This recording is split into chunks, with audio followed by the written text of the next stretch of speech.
Break બાદ ફરી એકવાર આપનું સ્વાગત છે। તો રશિયા અને યુક્રેન વચ્ચે જે યુદ્ધની સ્થિતિ ઊભી થઈ છે અને અત્યારે રશિયાએ યુક્રેન પર એક બાદ એક શહેરોને ટાર્ગેટ કરવાનું શરૂ કર્યું છે, તેનાથી હવે ગુજરાતી અને ભારતીય નાગરિકો જે ત્યાં રહે છે તેઓ ફસાયેલા છે અને તેઓ ગમે તેમ કરીને ત્યાંથી નીકળવા માંગી રહ્યા છે। ભારતીય વિદેશ મંત્રાલય તરફથી ગઈકાલે પ્રેસ કોન્ફરન્સમાં કહેવામાં આવ્યું છે કે તમામ ભારતીયો અને જે વિદ્યાર્થીઓ ફસાયેલા છે તેમને પોલેન્ડના રસ્તેથી સુરક્ષિત રીતે લાવવાની વ્યવસ્થા ઊભી કરવામાં આવશે। ભારત સરકાર આ અંગે ચિંતિત છે।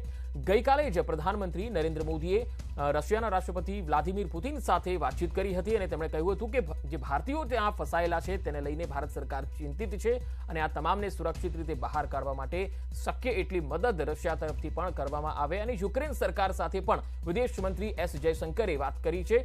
યુક્રેનના વિદેશ મંત્રી સાથે એસ જયશંકરે વાત કરી છે અને તેમણે પણ કહ્યું છે કે જે ભારતીયો ત્યાં ફસાયેલા છે તેમને સુરક્ષિત રીતે બહાર કાઢવા માટે જરૂરી મદદ પૂરી પાડવામાં આવે। જો કે યુક્રેન અને રશિયા વચ્ચે જે યુદ્ધ ફાટી નીકળ્યું છે તેને લઈને રક્ષામંત્રી રાજનાથસિંહે ગઈકાલે પણ કહ્યું હતું કે ભારત કોઈ પણ પ્રકારે યુદ્ધ નહીં પરંતુ વાતચીતથી જ આ મુદ્દાનું સમાધાન નીકાળે એના પક્ષમાં છે। આ વાત ભારતે પણ ગઈકાલે કહી હતી। જો કે યુક્રેનમાં જે ભારતીય રાજદૂત છે જે તેમણે એવું કહ્યું હતું કે પીએમ મોદી પુતિનને સમજાવે તો આ યુદ્ધ રોકાઈ શકે છે। એના કારણે ગઈકાલે પીએમ મોદીએ પણ પુતિન સાથે વાતચીત કરી હતી। જો કે હાલ જે અપડેટ મળી રહી છે એ પ્રમાણે કીવથી માત્ર 30 કિલોમીટર દૂર છે રશિયન સેના અને હવે સ્થિતિ વધારે વણસથી જઈ રહી છે કારણ કે રશિયાની સેનાએ અનેક શહેરો પર અનેક વિસ્તારો પર કબજો કરી લીધો છે। રાજધાની કીવમાં સ્થિતિ વધારે વણસથી જઈ રહી છે। રશિયન સેનાએ મોટાભાગના સૈન્ય ઠેકાણાઓને ટાર્ગેટ કર્યા છે। યુક્રેનની રાજધાની કીવમાં જે એરપોર્ટ તો બંધ છે જ, હવે આસપાસના જે ઠેકાણાઓ છે તેને પણ ટાર્ગેટ કરવામાં આવી રહ્યા છે। એક બાદ એક મિસાઇલો છોડવામાં આવી રહી છે અને જે અપડેટ મળી રહી છે એ પ્રમાણે યુક્રેન તરફથી પણ એવું નિવેદન ગઈકાલે આવ્યું હતું કે અમે છેલ્લી ઘડી સુધી લડીશું। જો કે હાલ જે બ્રેકિંગ ન્યૂઝ આવી રહ્યા છે એ પ્રમાણે યુક્રેન રશિયા સામે વધુ આક્રમક બન્યું છે। રશિયાના 800 લોકોના ખાત્માનો યુક્રેને દાવો કર્યો છે। રશિયાના 7 ફાઇટર પ્લેન તોડી પાડ્યા હોવાનો યુક્રેને દાવો કર્યો છે। રશિયાનું સૈન્ય કીવમાં દાખલ થઈ ગયું છે। યુક્રેન રશિયા સામે વધારે આક્રમકતાથી જવાબ આપતું હોય એવી વાત સામે આવી રહી છે કારણ કે યુક્રેને દાવો કર્યો છે કે 30 થી વધુ ટેન્ક અને 6 હેલિકોપ્ટર તોડી પાડવામાં આવ્યા છે। યુક્રેન તરફથી યુક્રેનની સેનાએ તોડી પાડ્યા છે। રશિયાને પણ વળતો જવાબ આપવામાં આવી રહ્યો છે યુક્રેન તરફથી। એ વાત પણ યુક્રેને કહી છે। યુક્રેનનો આ દાવો છે કે રશિયાને પણ જડબાતોડ જવાબ છેલ્લી ઘડી સુધી આપવામાં આવશે। જો કે નાટોના જે સભ્ય દેશો છે કે જેમણે તમામ મદદની ખાતરી આપી હતી, હાલ યુક્રેન અલગ થલગ પડી ગયું હોય એ પ્રકારની સ્થિતિ પણ જોવા મળી રહી છે કારણ કે સીધી રીતે કોઈ દેશ યુક્રેન સાથે સૈન્યની કાર્યવાહીમાં મદદ કરતો નથી જોવા મળી રહ્યો। તો બીજી તરફ પુતિને એવી ધમકી પણ આપી હતી કે કોઈ પણ નાટો સભ્ય આ કાર્યવાહીની વચ્ચે જો ભેગો થશે તો તેનું પણ હાલ ખરાબ થશે।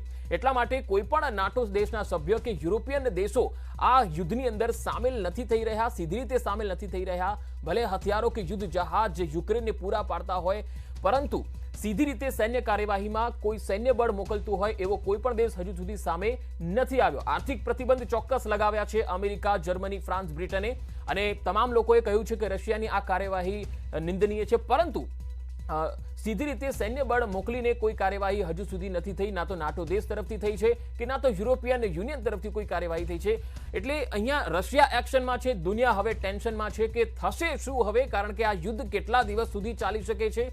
હાલ યુક્રેનની અંદર માર્શલ લો લાગુ કરવામાં આવ્યો છે અને ઇમરજન્સીની સ્થિતિ લાગુ કરી દેવામાં આવી છે। શહેરોની અંદર સાયરન વાગી રહ્યા છે। જે વિદ્યાર્થીઓ ત્યાં ભણવા માટે ગયા છે અને તે લોકોનું 3જું કે 4થું વર્ષ છેલ્લું છે ત્યારે એ લોકો પણ અત્યારે પોતાના અભ્યાસને લઈને ચિંતિત છે કારણ કે ગઈકાલે એક વિદ્યાર્થી જોડાયા હતા ન્યૂઝ 18 સાથે। તેમણે પણ કહ્યું હતું કે 4થા વર્ષમાં છેલ્લો વર્ષનો આ અભ્યાસ છે અને એમાં આ યુદ્ધ નીકળી ગયું ત્યારે હવે ડિગ્રી કેવી રીતે લેવી એની પણ એક ચિંતા છે અને ત્યાંથી જીવ કેવી રીતે બચાવવો એની પણ એક ચિંતા છે।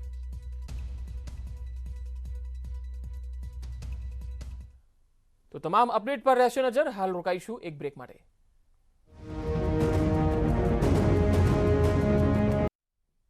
બ્રેક બાદ ફરી એકવાર આપનું સ્વાગત છે। તો યુક્રેન અને રશિયા વચ્ચે યુદ્ધ છેડાઈ ગયું છે અને અસંખ્ય ગુજરાતીઓ યુક્રેનમાં ફસાયા છે। ઘણા વિદ્યાર્થીઓ છે જેઓ સ્ટુડન્ટ વિઝા પર ઘણા સમયથી યુક્રેનમાં અભ્યાસ કરતા હતા અને હવે તેઓ ત્યાં ફસાયા છે અને તેઓ ગુજરાત ભારત પરત આવવા માંગે છે।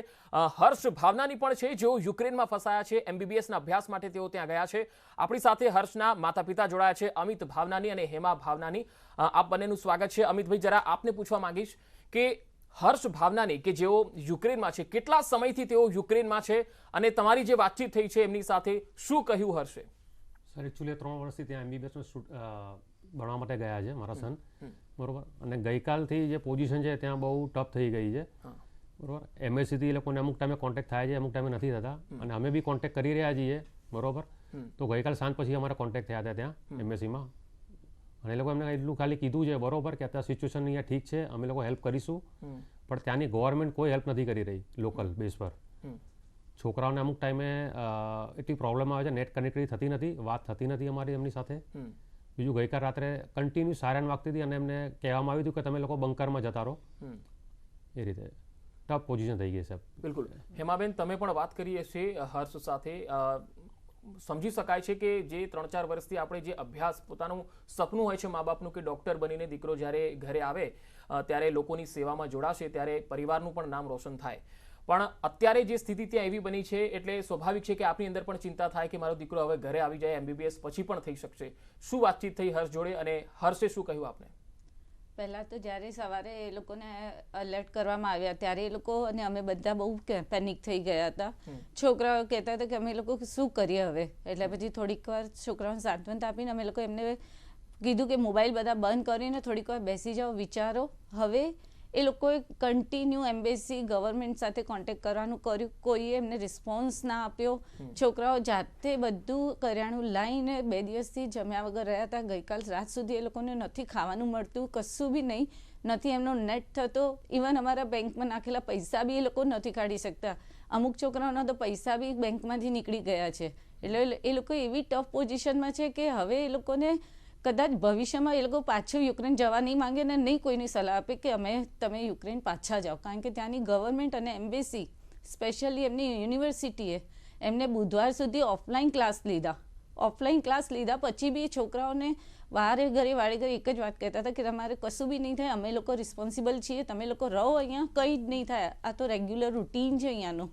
હવે જ્યારે આ વોર સ્ટાર્ટ થયો ત્યારે એ લોકોએ હાથ ઉપર કર્યા કે હવે તમે નીકળી જાઓ. હવે અમે શું કરીએ? છોકરાઓ એ મૂંઝવણમાં છે કે કઈ રીતના અમે લોકો કારણ કે એ લોકો બહાર નીકળવા બી નથી દેતા. બંકરમાં એ લોકોને મૂકે છે, ત્યાં નેટ બી નથી પકડાતું, લાઇટ બી નથી પ્રોવાઈડ થતી, નથી છોકરાઓને બરોબર ડાયટ અપાતું. બિલકુલ. તો હર્ષ સાથે બીજા પણ ગુજરાતીઓ છે કે હર્ષ એકલો જ છે ત્યાં? ના સર, આપણા ઘણા લોકો છે, અમદાવાદના બી છે અને બહારગામના બી લોકો છે. બિલકુલ. આ ચર્ચા ઉપર આપણે આગળ વધીશું. અહીંયા દર્શકોને જણાવી દઈએ કે ઘણા ગુજરાતીઓ છે કે જેઓ ત્યાં ફસાયા છે અને અમે પણ લગાતાર એ ગુજરાતીઓના સંપર્ક નંબરો વિદેશ મંત્રાલય સુધી, જિલ્લા કલેક્ટર સુધી કે જિલ્લા વહીવટી તંત્ર સુધી પહોંચાડવાનો પૂરો પ્રયત્ન કરી રહ્યા છે કે જેથી તેઓ સુરક્ષિત રીતે આવી શકે. એક નાનકડા બ્રેક બાદ આ ચર્ચાને આગળ વધારીશું.